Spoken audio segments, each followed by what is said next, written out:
तो स्वागत है दोस्तों इजी स्टडी एकेडमी के यूट्यूब चैनल पर। आज हम क्लास 10th के चैप्टर नंबर 13 जो कि मैग्नेटिक इफेक्ट्स ऑफ करंट है उसको डिटेल में पढ़ेंगे and that too through mind maps. Mind maps actually होता क्या है कि हमारा जो ब्रेन है, अगर हम किसी सिस्टमैटिक या ऑर्डर्ड वे में किसी भी इंफॉर्मेशन को हम इनपुट देते हैं तो हमारा ब्रेन उस इंफॉर्मेशन को बहुत ही लंबे समय तक याद रख पाता है। तो मेरा जो टेक्निक है वो माइंड मैप्स का टेक्निक है और यकीन मानिए माइंड मैप्स की टेक्निक की हेल्प से जो भी चीज आप पढ़ेंगे वो आपको बहुत दिनों तक याद रहेगा। और अभी आपको ये चैप्टर पढ़ने के बाद रियलाइज होगा कि जैसे कि आपके दिमाग के किसी कोने में जैसे आप फाइल स्टोर कर देते हैं सिस्टम में, सी ड्राइव के इस फोल्डर में यहाँ पे ये चीज स्टोर्ड है सिस्टमैटिक ऑर्डर में, वैसे ही आपके दिमाग में ये सारी जो इंफॉर्मेशन है मैग्नेटिक इफेक्ट्स ऑफ करंट से रिलेटेड आपके दिमाग में एक मैप के फॉर्म में फीड हो जाएगी और आप किसी भी क्वेश्चन को जो एग्जाम में आएगा, मैं गारंटी के साथ कहता हूं किसी भी क्वेश्चन को अटेम्प्ट कर पाएंगे, क्योंकि मैं आपको लॉजिक से समझाने वाला हूं।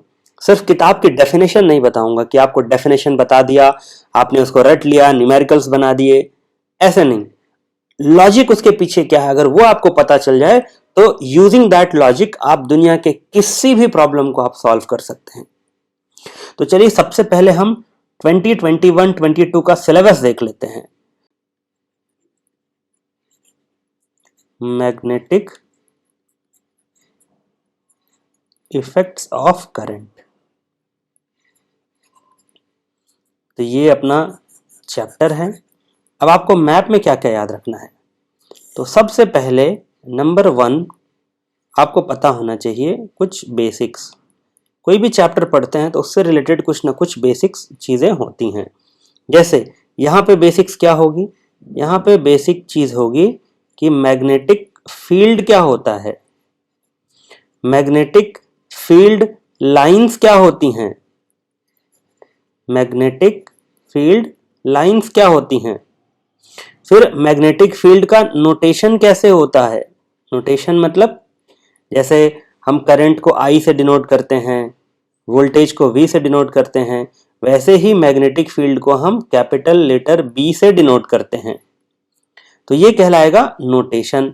नोटेशन के साथ साथ आपको पता होना चाहिए कि उसकी SI यूनिट क्या होगी।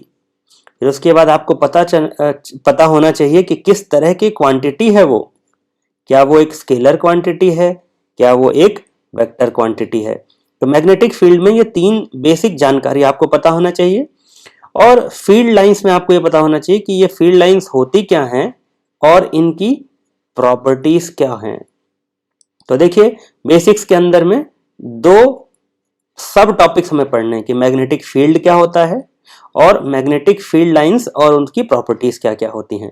जैसे आपको पता होगा कि मैग्नेटिक फील्ड लाइंस जो होती हैं वो कभी एक दूसरे को इंटरसेक्ट नहीं करती। Magnetic field lines outside the magnet north pole से निकल के साउथ पोल में जाती हैं, वो एक क्लोज्ड लूप बनाती हैं। तो ये सब चीजें खैर आपको चिंता करने की जरूरत नहीं है, एक एक चीज हम डिस्कस करने वाले हैं क्लास में। तो पहला रहेगा हमारा बेसिक। तो बेसिक में क्या होगा, देखिए आपके सिलेबस का मैग्नेटिक फील्ड और फील्ड लाइंस कवर हो जाएगा, ठीक है। उसके बाद सेकंड स्टेप में आता है, एक फेमस साइंटिस्ट हैं जिनका नाम है ऑयस्टेड, OERSTED, ऑयस्टेड एक्सपेरिमेंट। तो बेसिकली ऑयस्टेड एक साइंटिस्ट थे जिन्होंने एक एक्सपेरिमेंट किया और वो एक्सपेरिमेंट का जो कंक्लूजन है वो हमारे लिए बहुत इंपॉर्टेंट है और उसी कंक्लूजन पर इस चैप्टर का नाम दिया गया है, मैग्नेटिक इफेक्ट्स ऑफ करंट। तो जाहिर सी बात है कि अगर एक करंट कैरिंग कंडक्टर है, एक आपके पास कंडक्टर या एक वायर है, उसमें आपने करंट फ्लो कराया, तो फ्लो कराने के बाद आप देखेंगे कि उस करंट कैरिंग कंडक्टर के अराउंड में एक मैग्नेटिक फील्ड ऑटोमेटिकली जनरेट हो जाती है। तो यही था ऑयस्टेड एक्सपेरिमेंट।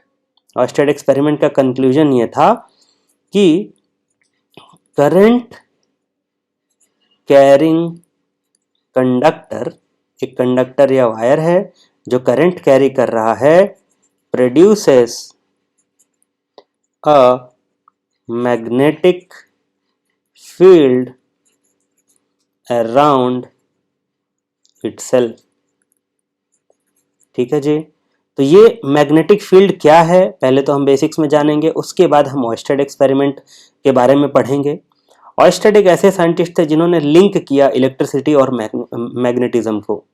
पहले के लोग ये समझते थे कि इलेक्ट्रिसिटी और मैग्नेटिज्म दो अलग अलग फिनोमेना है, लेकिन ऑयस्टेड का जो एक्सपेरिमेंट था उसके बाद से साइंटिस्ट का नजरिया बदला कि इलेक्ट्रिसिटी और मैग्नेटिज्म के बीच में लिंक है, और वो लिंक का जो एक्सपेरिमेंट है वो ऑयस्टेड ने करके दिखाया था। तो हम आते हैं अपने थर्ड टॉपिक पे। थर्ड टॉपिक है magnetic field. Magnetic field due to अ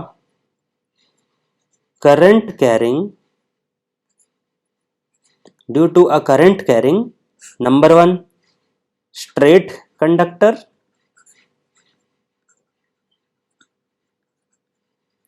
उसी कंडक्टर को आप कॉइल बना सकते हैं तो due to a current carrying coil हो जाएगा। और बहुत सारी कॉइल्स से हम सोलेनॉइड बना सकते हैं। अभी चिंता मत करिए सोलेनॉइड क्या है, इसकी डेफिनेशन, ये सारी चीज़ें हम देखने वाले हैं। तो देखिए पहले तो हमने मैग्नेटिक फील्ड के बारे में पढ़ा, फिर उसके बाद ऑयस्टेड का एक्सपेरिमेंट पढ़ा कि अगर कोई कंडक्टर है, इसमें एक वायर है, इसमें करंट आई फ्लो हो रहा है, तो इसके अराउंड एक मैग्नेटिक फील्ड जो है बन जाएगा। तो अगर एक तो हमें जानना चाहिए ना कि वो मैग्नेटिक फील्ड कितना बन रहा है, वो मैग्नेटिक फील्ड का डायरेक्शन क्या होगा। तो हमने 3 केसेस जो है पढ़ने हैं। पहला है ड्यू टू स्ट्रेट कंडक्टर। एक स्ट्रेट कंडक्टर है, इसके कारण इसके अराउंड जो मैग्नेटिक फील्ड बन रही है वो कितनी है, किस फैक्टर्स पे डिपेंड करती है, उसका शेप क्या होता है।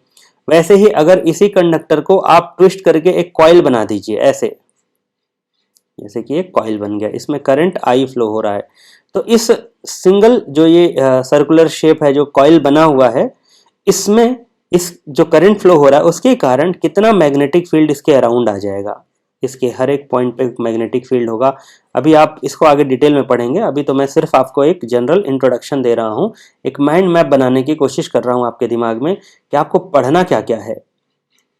तो देखिए सबसे पहले बेसिक्स, फिर ऑयस्टेड एक्सपेरिमेंट, फिर हम ये जानेंगे कि अगर एक कंडक्टर में करंट फ्लो हो रहा है तो कितनी मैग्नेटिक फील्ड और उसका क्या डायरेक्शन होगा। 3 केसेस में, पहला केस रहेगा due to a straight conductor, फिर कॉइल और तीसरा सोलेनॉइड। तो ये अपना थर्ड टॉपिक होगा। फिर आता है फोर्थ टॉपिक। फोर्थ टॉपिक है force on a current carrying conductor. Force on a current carrying conductor in magnetic field.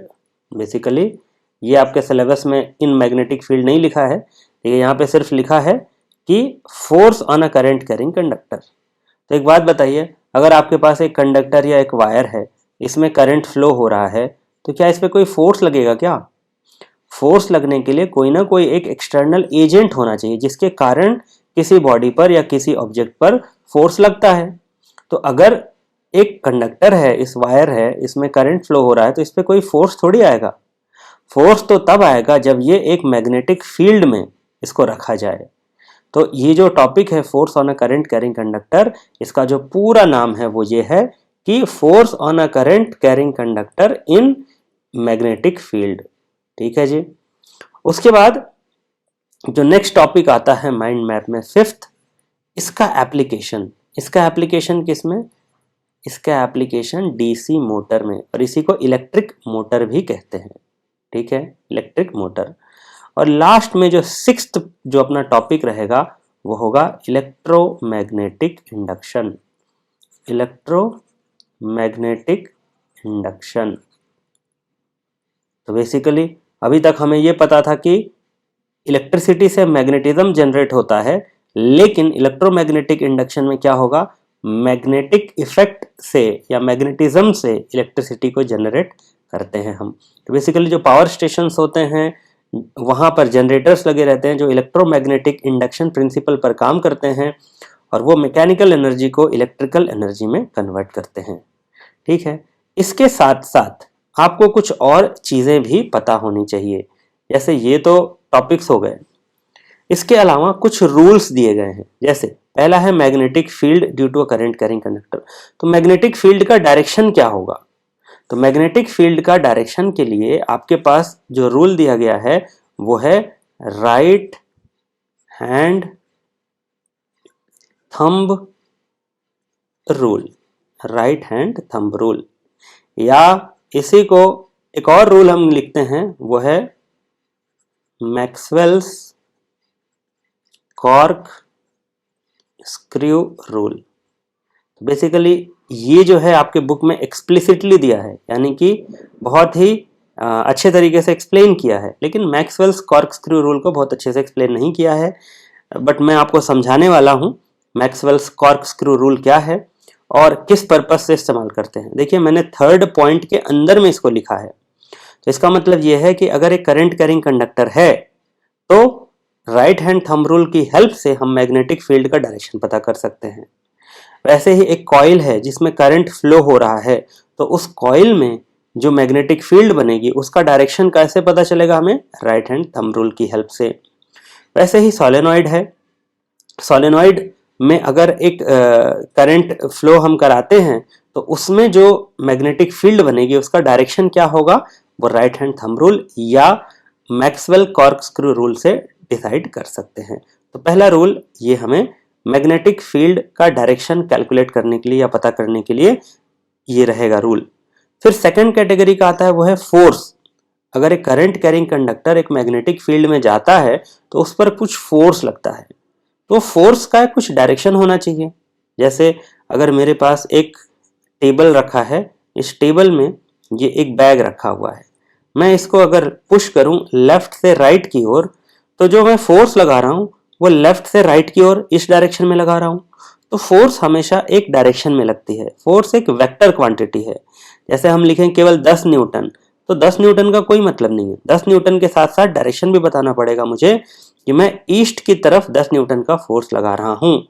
वैसे ही जो फोर्स एक करंट कैरिंग कंडक्टर पर लगेगा जब वो कंडक्टर एक मैग्नेटिक फील्ड में रखा जाए, तो वो फोर्स का डायरेक्शन के लिए जो हम यूज करते हैं वो है Fleming's left hand rule, Fleming's left hand rule. तो आपको राइट हैंड थंब रूल पढ़ना है, फ्लेमिंग्स लेफ्ट हैंड रूल पढ़ना है, एंड एट द एंड जब आप इलेक्ट्रोमैग्नेटिक इंडक्शन पढ़ने लगेंगे तो इलेक्ट्रोमैग्नेटिक इंडक्शन में हम क्या करते हैं? With the help of magnetism, with the help of magnetism हम इलेक्ट्रिसिटी जनरेट करते हैं, तो वहां पे इलेक्ट्रिक करंट होगा, तो उस करंट को हम इंड्यूस्ड करंट बोलते हैं। तो इंड्यूस्ड करंट के डायरेक्शन को पता करने के लिए हम फ्लेमिंग्स राइट हैंड रूल इस्तेमाल करते हैं, Fleming's right hand rule, Fleming's right hand rule. तो देखिए इन 6 टॉपिक्स में आपका पूरा चैप्टर समराइज हो गया है।